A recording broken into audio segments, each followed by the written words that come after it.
Hey guys, this is Dr. Kurt back for commandment number 3 of a successful functional medicine patient provider functional medicine experience. So, number 1, if to review, was thou should realize the provider works for the patient and not the other way around. Number 2 was thou shall not make insurance the hero. And so that leaves us with the next one: thou shall not use emergency interventions for chronic illness.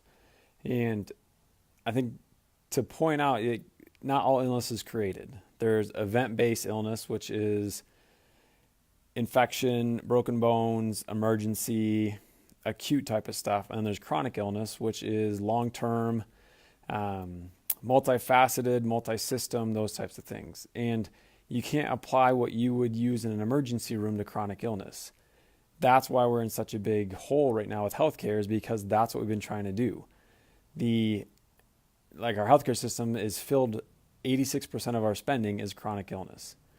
And I think the best analogy I've ever heard is from a mentor of mine, Dr. James Chestnut. And he divides it up between the fire department and a contractor. So if your house is on fire, you call the fire department and they have specialized tools. They have axes and fire hoses, and they'll put the fire out of your home, but they may damage your front door, they may knock down a wall, they may flood a room, but you're grateful. They got the emergency out, they got the fire done.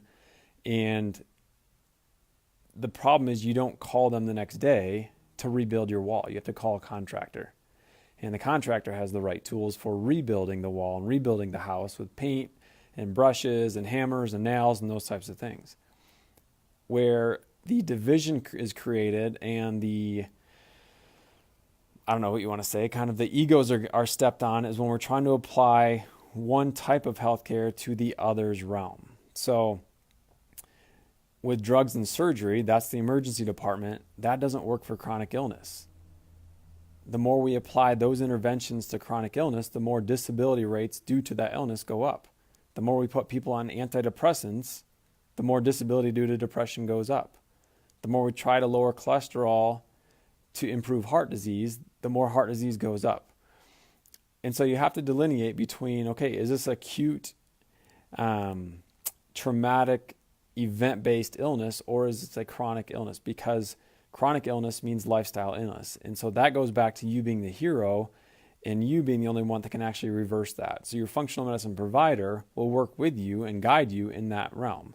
If you're looking for a drug or surgery to get you out of the way of chronic illness, you're just going to keep getting more drugs and surgeries because it's not the appropriate tool for that type of situation.